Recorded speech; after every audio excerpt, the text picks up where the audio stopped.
Sziasztok! A lelkitársaknak nézzük meg, hogy mi újság a kapcsolatában, az ő kapcsolatukban, mit lehet róla tudni. Az én értelmezésem szerint lelkitárs bárki lehet, aki azért jön az életünkbe, hogy támogasson bennünket az életfeladatainkba, és hangsúlyozom, hogy a támogatás nem azt jelenti mindig, hogy csak jót tesz nekünk. Nagyon sok olyan lelkitárs érkezik, aki pofonokat oszt, külön vagy gyomrosokat, és ők is lelkitársak. És például egy párkapcsolat is lehet ettől lelkitársi kapcsolat, hogy ha például ilyen megcsalás vagy elhagyás van benne, mert azzal valamire fel akarja hívni a figyelmünket, úgyhogy ez mind lehet lelkitársi kapcsolódás. Ahogyan az is lehetséges, hogy az értelmezésem szerint a lelkitársak az nem feltétlenül férfi és nő, hanem bármilyen kombinációban lehet, sőt, szülő-gyermek is lehet, sőt, munkatárs is lehet, barátnő, barát, akivel nagyon jól megértjük egymást. Szóval mindenki. És ezt a videót, vagy ezt a fajta videót az egyénibe is kérheted, a leírásban megtalálod a linket, úgyhogy most hozzá is kezdünk ahhoz, hogy megnézzük, hogy az ő kapcsolatuk hogy áll most, mit lehet tudni az ő kapcsolatukról, mit lehet tudni a lelkitársak kapcsolatáról, mit lehet tudni az ő kapcsolatukról.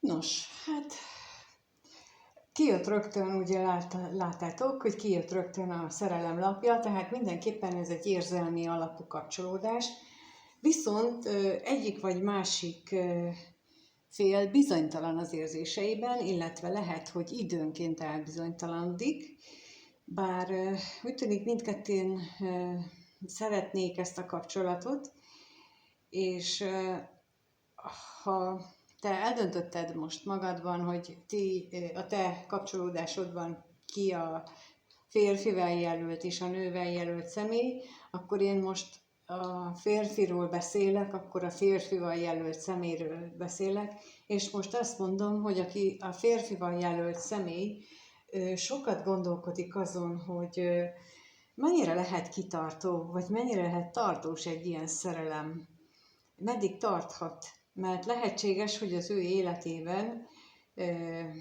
nem volt eddig olyan tartós érzés, amire azt tudnám mondani, hogy az egy igazán mély és tartós szerelem volt.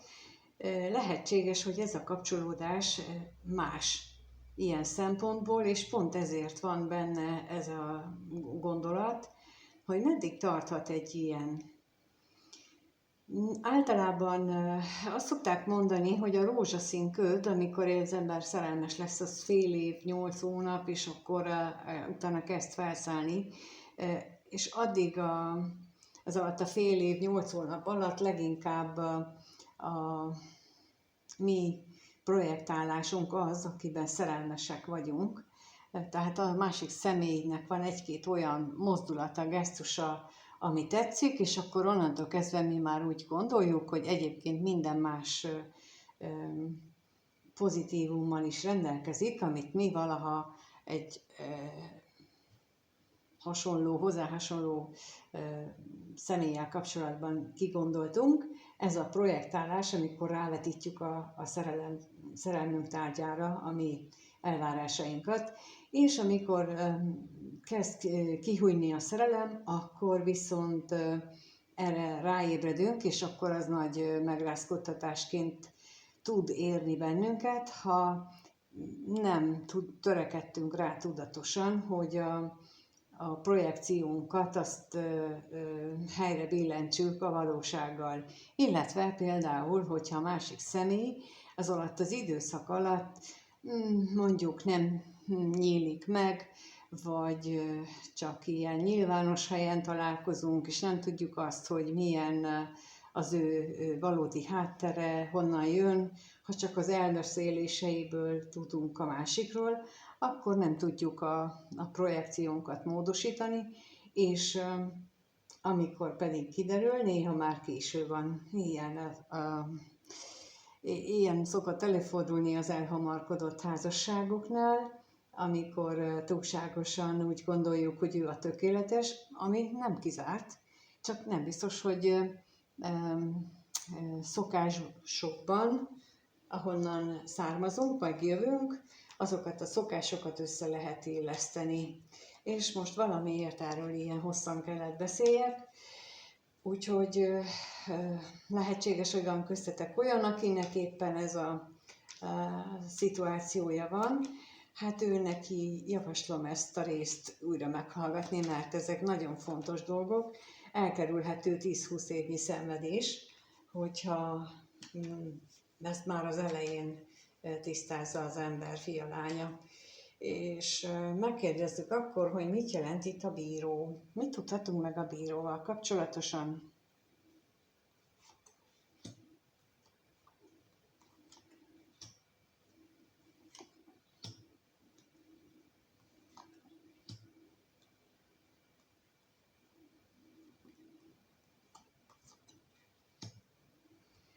Úgy látom, hogy itt megint a férfival jelölt személyről van szó, akinél inkább lehet érezni a bizonytalanságot, az elbizonytalanodást, és az ő fejében fordul meg az is, hogy meddig tart egy ilyen szerelem. És itt pontosan ezt mutatják a lapok, hogy leginkább azért van a bizonytalanság, mert hogy korábban ő ilyen, hát nem felindulásból, tehát nem olyan negatív értelemben vett felindulásból, hanem a pillanat hevében, inkább így fejezem ki. Tehát a pillanat hevében tett olyan kijelentéseket, ígéreteket, ami aztán később hazugságnak bizonyult, és a másik személy biztosan úgy érte meg, vagy legalábbis így reagálta le később, és pontosan ezért, amit az előbb elmondtam, hogy olyanokat vetítettek rá egymásra az ő tapasztalatai szerint, amelyek nem voltak igazak, és ezért bizonytalanodik el abban, hogy egy ilyen mély érzés az meddig tart ki. Ha ilyen tapasztalása volt a múltban, akkor teljesen jogos az részéről, hogy ez felvetődik benne, hogy vajon meddig tart szerelem, mert ilyen tapasztalások után azt gondolhatja, hogy minden csak becsapás, 1-2 év, aztán ugyanoda jutok. Igen, valóban így van, kivéve, hogyha elkezd magán dolgozni, és ezekre rájön, hogy miért így viselkedik, miért projektál, miért másik embertől várja azt, hogy boldoggá tegye őt, és hogyan lehet úgy a párkapcsolatot intézni mindkét fél részéről, hogy boldogá tegyék egymást, ugyanakkor megmaradjon mindenkinek a saját személyisége, de ehhez már igen mélyen kell ismerni a saját vágyainkat, a saját gyengeségeinket, és meg kell lenni a feltétlen bizalomnak, hogy a másik személy nem él vissza annak a tudásával, a gyengeségünk ismeretével. No, de akkor megnézzük itt a hűséget, hogy arra mit tudhatunk még a hűséggel kapcsolatban.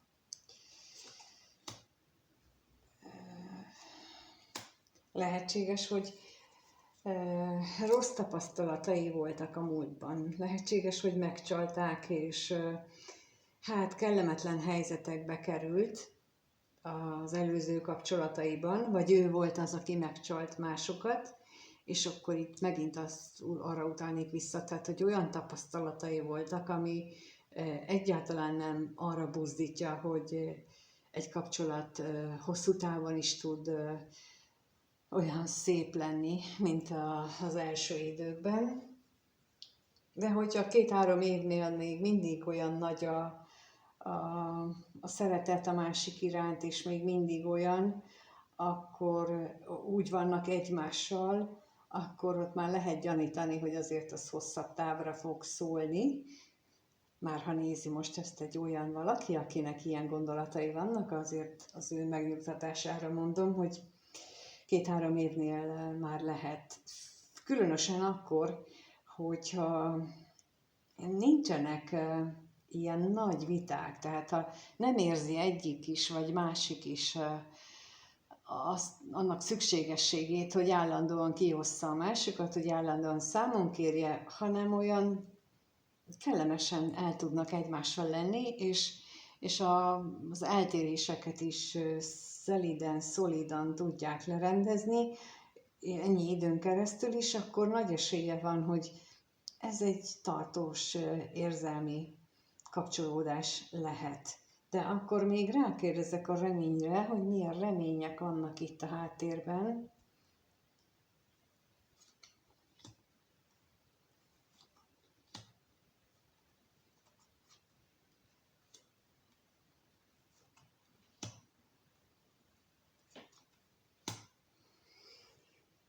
Egyik vagy mindkét részről ott vannak a vágyak és a remények arra, hogy a jelenlegi akadályok a sors beavatkozásának köszönhetően jelentősen megváltoznak, és nem az üresség felé fog menni, hanem a vágyaik irányába. Úgyhogy itt vannak félelmek, úgy látom, ebben a kapcsolatban, a rossz tapasztalatok miatt, és valószínűleg azok miatt a korábban szerzett sérülések miatt, amelyek az embert a rosszul sikerült, vagy rosszul végződött párkapcsolataiban érik, és hogyha egy párkapcsolat lezárultát követő 2 éven belül újabb kapcsolatban találja valaki magát, akkor az nagy valószínűséggel ugyanúgy fog végződni az az új kapcsolódás is, mert nem dolgozta ki az előzőt, nem adott magának időt, hogy azt feldolgozza. Sokszor van az, hogy belemenekül egy másik kapcsolatba az ember csak azért, mert nem akarja, hogy fájjon. Pedig fájdalom nélkül nem megy. És ez nagyon gyakran motiváció, hogy gyorsan keressünk valakit. Ezt így szakemberek találták ki, mondjuk így, hogy körülbelül 2 év kell, amíg a lélek az úgy helyre tud állni, hogy közben nincs is párkapcsolat, hanem akkor kitartóan az ember lelke magával foglalkozik és megvizsgálja, hogy honnan jött, miért úgy volt. Nem az, hogy ki mit hibázott, hanem én miért úgy viselkedem. És ez a lényeg benne, hogy én miért úgy, és miért akarom kiszolgálni a másikat, miért csinálom vele is ugyanazt, mint az előzővel, miért nem vagyok elég jó egy kapcsolatban, és akkor ezeknek mindnek utána járni. Na hát, hogyha ez nem történik meg, akkor bizony ugyanott találja magát az ember fia, lánya, és akkor megnézzük közben azt is, hogy ők hogyan gondolnak egymásra. Mit gondol ez a férfi, jelzett személy a női párjáról? 2 lapot kérnék szépen, hogy mit gondol.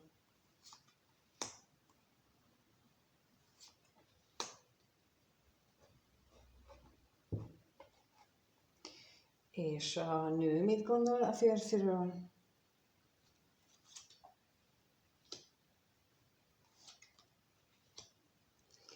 Úgy látom, a férfi úgy érzi, hogy valóban mély közöttük a lelki kapcsolódás, ugyanakkor pedig azt is, mint hogyha ő úgy érezné, úgy gondolná, hogy a női fél az annak nem elég ez a kapcsolat, hogy nem elégíti ki teljesen minden igényét, amit egy kapcsolattól elvár, de akkor megkérdezzük, hogy mit jelent itt a szomorúság, miért érzi úgy, vagy miért gondolja úgy a férfi, hogy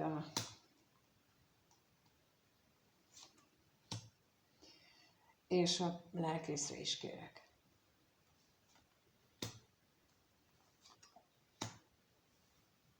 No, hát itt egyértelműen a férfi úgy gondolja, hogy a nő többet akar. Jobban szeretné, jobban vágyik a szeretetteljes kapcsolatra, mint ő. Szerinte kitartóbb vagy tartósabb az ő kapcsolatuk, mint ahogy a férfi gondolja. Tehát itt úgy látom, hogy amit az előbb mondtam, hogy a férfivel jelölt személynél vannak azok a kérdések, hogy milyen tartós egy ilyen érzés, meddig tart, meddig lehet ezt így fenntartani. Ezt most itt alátámasztották a lapok újra, hogy szerinte a nőnél vannak ezek a dolgok, ami szomorúságra ad okot, hogy neki, mármint a nőnek, hogy ő jobban ragaszkodik az érzelmekhez, mint a férfi. És a női félnél pedig azt látom, hogy úgy gondolja, hogy a férfi az csak hát úgymond szórakozásból van vele, és nincsenek mögötte mély érzések, valahogy ugyanaz, amit itt a férfinál látunk, tehát hogy a nő jobban szeret, mint a férfi, és ezt így a nő is így éli meg. És az özvegy férfire kérnék szépen, hogy arról mit tudhatunk meg, és az örvendezésre is.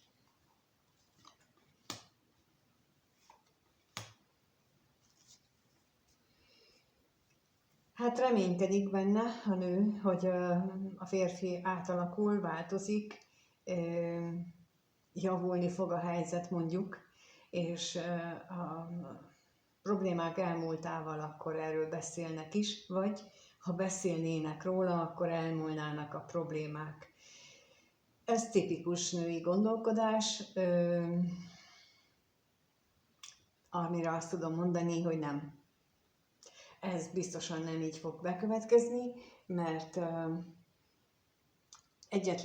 tehát így, azt kell föltenni a kérdés magunkba, hogy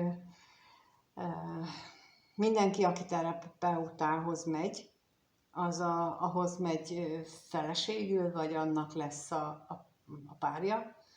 Mert ha erre a kérdésre az a válasz, hogy nem, akkor miért gondoljuk azt, hogyha mi nőként mondjuk elkezdenénk támogatni, empatikusan segíteni, megmondani, hogy mit kellene csinálni, mit nem lát jól a férfi, akkor úgy gondoljuk, hogy ettől majd szerethetőbbek leszünk, akkor a terapeutája leszünk, és nem a szerelme.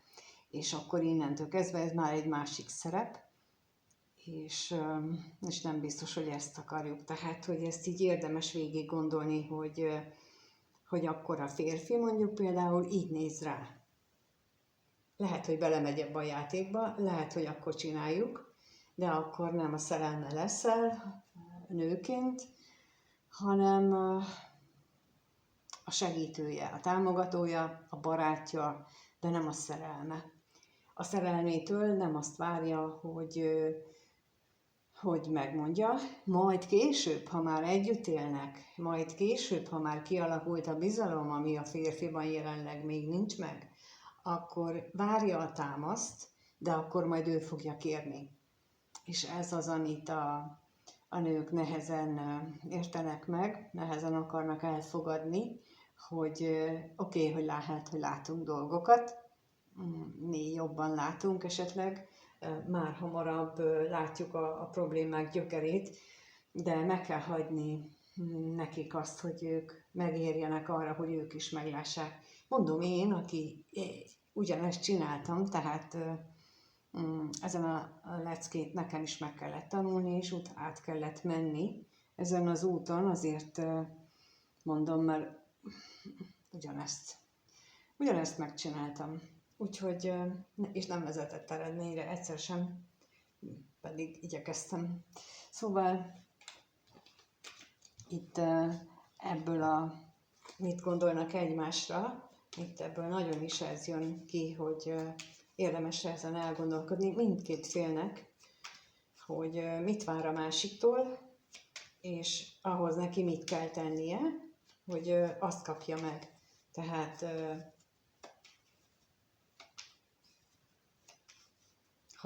ha azt szeretné, hogy nőként nézzen rám, akkor nekem női energiát kell felé sugározni. Nőt, nem Teréz anyát, nem Florence Nightingale, senki ilyesmit. Szóval nőt. Na, és akkor megnézzük, hogy mit éreznek egymás iránt. Kettőt kérek, hogy hogyan érez a férfi a nő iránt, mit érez iránta.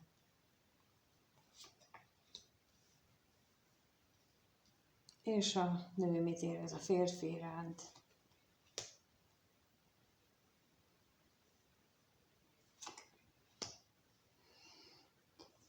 Hát a férfi úgy látom, hogy beteges elköteleződést.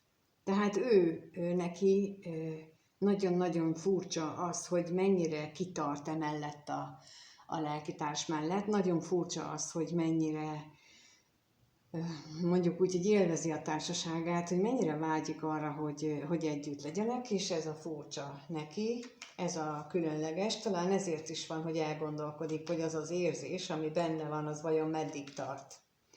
És szerintem így az időt húzza és teszi próbára, hogy vajon meddig tart. Na, még egy hónapot adok neki, biztos elmúlik. Na, nem múlt el, akkor adok még egy hónapot. Szóval valami ilyesmi játékot érzek itt, ami nem játék persze, de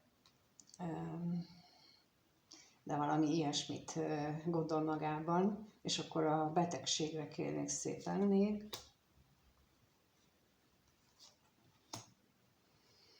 És a hűségre. Hát bocsánat, ezt mutatják a lapok, hogy a betegségre, ami kijött az özvegyasszony és a bíró, hogy majd csak elmúlik. Tehát, hogy úgy gondolja, hogy majd csak elmúlik, ehelyett az történik, hogy akkor megújul újra. Tehát, hogy amit mondtam, hogy akkor adunk még egy hónapot, vagy egy hetet, és nem múlt el, akkor kezdjük újra. És addig egyébként meg élvezem, hogy ez van. Tehát, hogy az ő sérülése miatt, ami az előbb már kijött, hogy vannak neki sérülései korábbi kapcsolatokból, esetleg gyermekkorból, ezért ő nem tudja elhinni azt, hogy egy kapcsolat az hosszú távú is lehet, sőt, az, hogy ő így érez, és még mindig így érez, az őt magát betegíti meg. Hogy ez hogy lehet, hogy még mindig, vagy talán még egyre jobban belemerül ebbe. A női fél részéről pedig érzésekben azt látom, hogy ő neki nagyon erősek ezek az értékrendje és az érzései is, és akkor még az utazásra kérnénk szépen.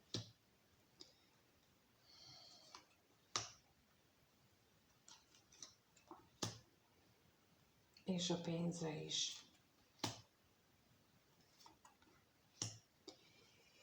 És az érzéseiben megjelenik az is, hogy azt gondolja, hogy a férfi túlságosan sokat gondolkodik azon, hogy ez őt hogyan érinti, túlságosan sokat gondol arra,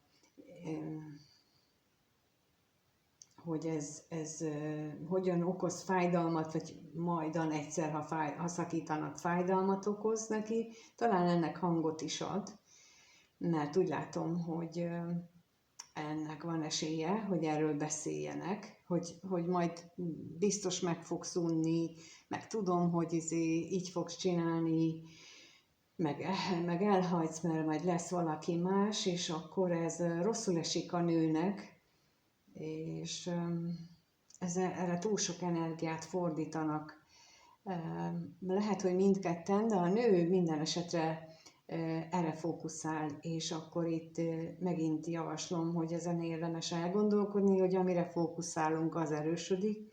Ha arra fókuszálunk, hogy mennyi kritika ér bennünket a kapcsolatban, akkor egyre több lesz. Ha arra fókuszálunk, hogy milyen szeretetteljes ez a kapcsolat, és hogy mennyire jól alakulnak a dolgok, és a kicsi apróságoknak is lehet benne örülni, akkor azok egyre több lesz, és egyre jobb.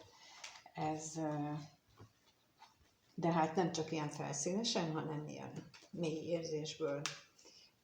Ez egy olyan terápiás trükk, mondjuk így, amit ki lehet próbálni, de tényleg szívből. És akkor megnézzük, hogy hogyan alakul a kettejük kapcsolata a következő 1-2 hétben, hogyan alakul az ő kapcsolatuk a következő 1-2 hétben. Erre kérlek szépen.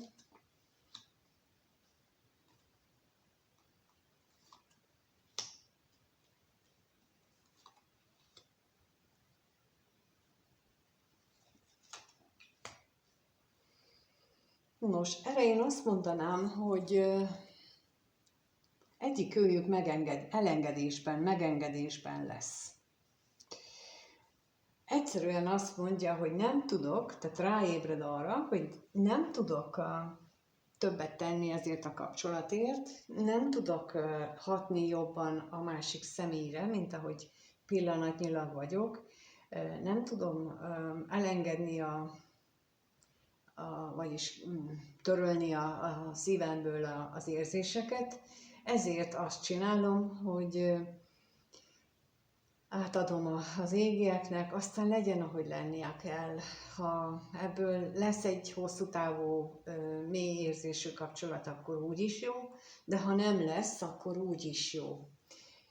És most akkor itt az utazásra kérnék szépen.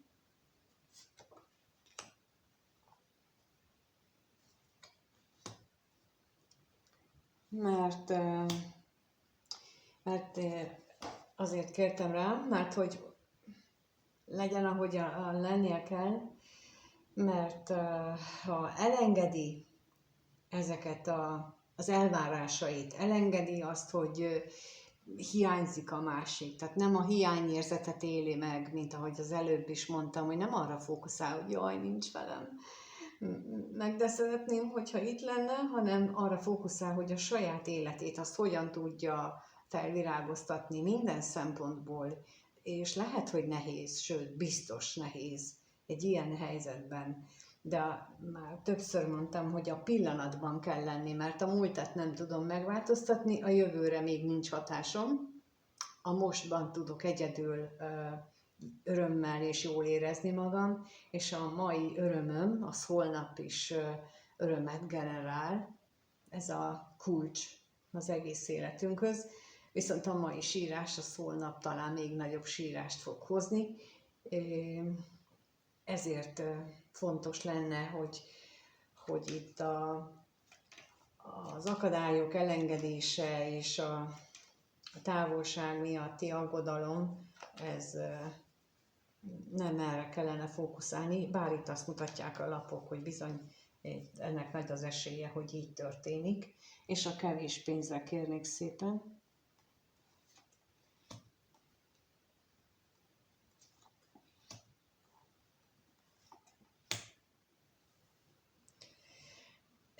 Lehetséges, hogy az anyagiak miatti aggodalmat is, biztosan vannak közöttetek olyanok, akiknek az az egyik életfeladata, hogy megtapasztalja azt, hogy a biztonsági érzetünket azt nem az anyagiak adják, és ez azt is jelentheti, hogy például, hogyha munkahely is elveszik, a lakhely is elveszik egyszerre, akkor az nem azt jelenti, hogy ott kétségbe kell esni, hanem el kell kezdeni arra fókuszálni, hogy hogyan és mint tovább. Mert bizony, például, amit az előbb is mondtam, hogyha túl sok energiát teszünk ebbe a kapcsolatba, és ez mondjuk nem egyezik az égiek akaratával, mert egyébként más a feladatod, amit ebből meg kellene látnod, vagy tanulni, akkor lehet, hogy egy ilyen szituációba hoznak, mert láttam már ilyet is. És még a halálra is kérnék szépen.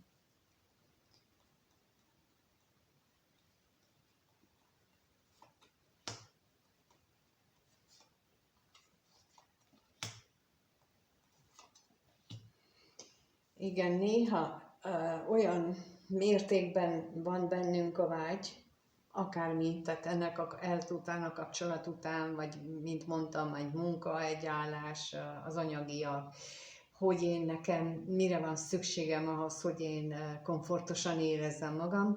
Na most az élet nem erről szól, nem kizárólag erről szól. Persze, hogyha lehet, akkor az a legjobb, ha ezt megtehetjük, de akkor is jól kell érezni magunkat, hogyha ezt nem tehetjük meg, és ez az...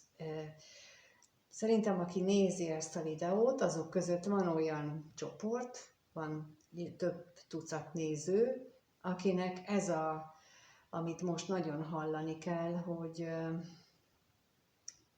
hogy váltani kell.